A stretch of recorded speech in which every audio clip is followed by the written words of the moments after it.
shine between your chemistry and mine.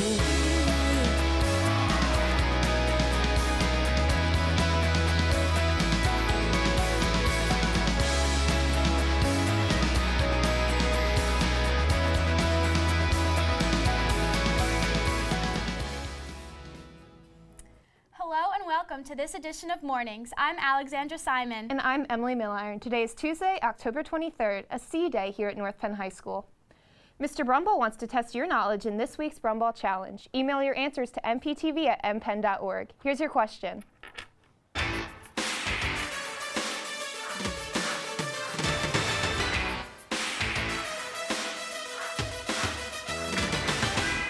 Hey, welcome to this week's Brumall Challenge.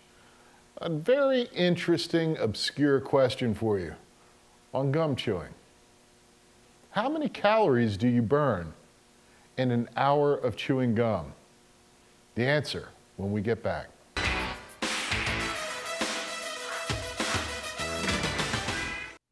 German exchange students from Aalen and Salzgitter have officially returned home from the States.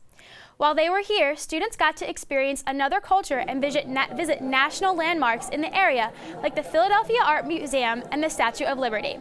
North Penn families housed students during their stay and also celebrated their last dinner in America here at the high school, where they hung out with new friends and said their final goodbyes to their families.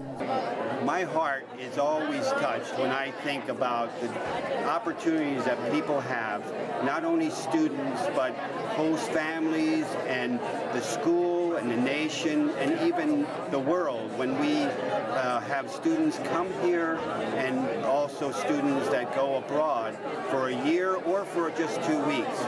It gives everybody the opportunity to broaden their life, and the rewards that they receive from this are invaluable, and just the rest of their lives will never be the same, and it's just a wonderful experience. While at North Penn, our exchange students not only attended classes, but most importantly, made memories to last a lifetime. We wish them the best of luck and can't wait for them to return next year. Does Mr. Wilson make you laugh? Let's see what he has in store for this week's I Know Funny.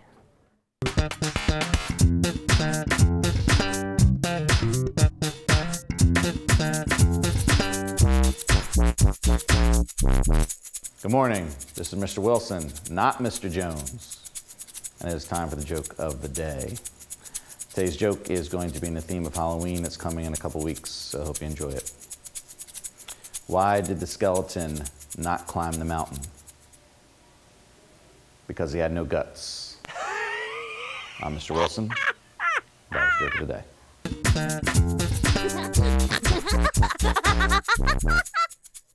The Indian Cultural Association held their annual Garba night at North Penn High School. North Penn television reporter Tim Weisbein has more on this event. Last Friday, the Indian Cultural Association, ICA, held their annual Garba night. Tonight in the gym, we'll be all in circles and dancing with sticks, and it's a lot of fun, and anyone can do it. It's really easy to pick up. Garba, derived from the word garba deep, is a lamp inside an earthen pot. The light inside the pot symbolizes life and the value of knowledge. Garba is traditional Gujarati dancing. It's part of North India. It's 9 days. It's a religious 9 days that we have for Hindus. And you just dance around a temple that's put in the middle of the hall or floor, dance floor in a way. And you just dance around it. It's like a way to pray. The history of Garba can be traced back to an old Hindu legend that tells of Lord Krishna's granddaughter-in-law and how she danced and popularized a precursor to the Garba. Overall, it was a great night for all those who attended. Reporting for North Penn News, I'm Tim Weisbein. Mr. Ramsey has a unique word to share with us in this week's Weekly Word.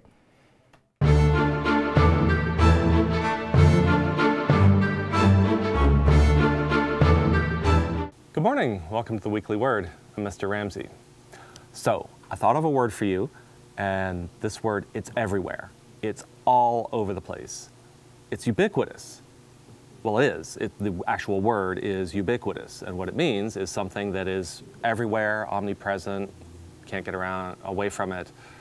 For instance, well, this time of year, we're still in campaign season, political ads and political commentary are ubiquitous. Go on YouTube and, you know, videos of cute cats and, you know, Call Me Maybe lip syncs are both pretty ubiquitous.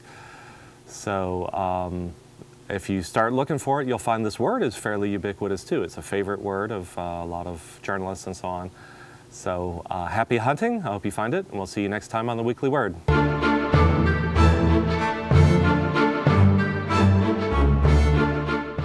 Mr. Monero is here to talk about tricks and treats with Thespian Troupe 5464. Take it away, Mr. Monero. Thank you very much, Alex. I will take it away. And Becca Rosenblatt is here this morning from the Thespian Troupe. She's the fundraising director for the Thespian Troupe. And by the way, Becca, next to like sang-froid and flotsam, ubiquitous is one of my favorite words. And this time of year, Halloween stuff is very ubiquitous. And you guys are doing something called Trick or Treat so Tots can eat. Why don't you tell us a little bit about that? Yes, we are. This year, Thespian Troupe and SGA are working together to hold our annual Trick or Treat so Tots can eat food drive from October 24th through the 30th. We will be collecting canned goods and non-perishable food items. You can drop these items off in your first period classroom, in any home office, or in your K-Pod reception office. However, the first period room that gets the most amount of pounds by the end of the drive will win a special candy prize. All the donations will go to Manna on Main Street and families in need in our area.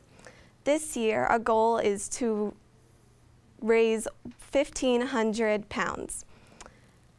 All right, very good, Becky. And my first period class better be listening, and they better be listening close, because if we don't win, there's going to be some price to pay for that. So thank you very much, Becky. And before we turn it back to the desk, special word from the Accolade staff. They want you, for this Friday night's football game, to come dressed in all blue for a massive blue out for the final home game of the regular season this year. It'll make a great yearbook picture. It'll show a great sense of North Penn pride. Any shade of blue, Friday night at Crawford Stadium.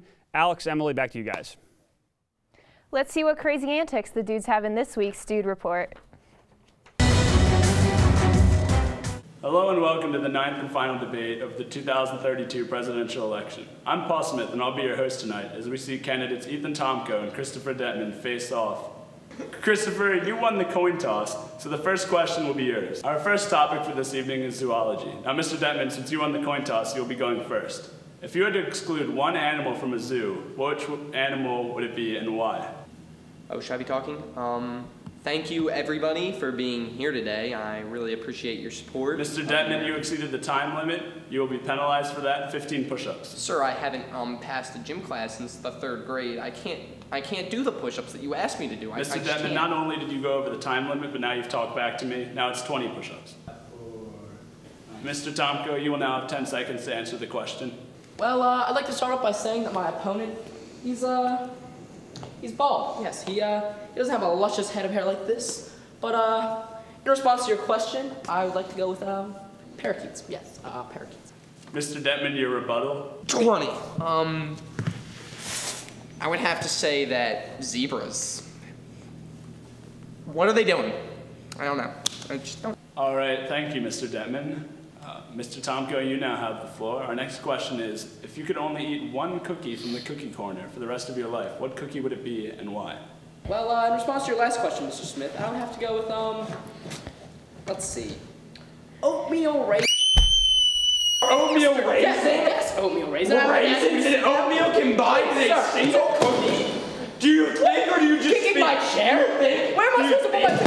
Thank you, Mr. Smith. I don't think you know what you're talking about, sir. That'll be it for tonight's 9th and final debate. Oatmeal Thank you for tuning in. Oatmeal raisin. Be sure to vote.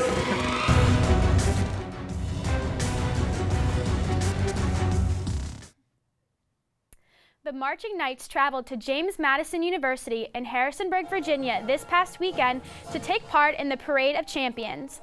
A huge field of over 45 bands from all over the Mid-Atlantic region performed and were evaluated by a panel of judges from all over the country. Performing their show, FDR and American Spirit, the Marching Knights scored an 88.85. This was good enough to earn a second-place finish in the Quadruple A class and was also the second highest score out of the entire 45-band field. The color guard received special recognition as the best guard in class Quadruple A. Good luck to the Marching Knights as they make another run at the U.S. Bands National Championships in a few weeks. The Question Squad was out to find out what scares North Penn students the most.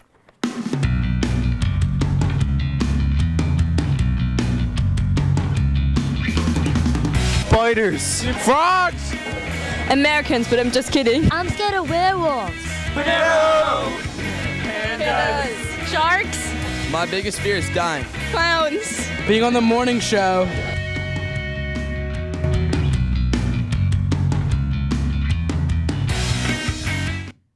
Did Mr. Brumbaugh burst your bubble? Here's your answer to this week's challenge.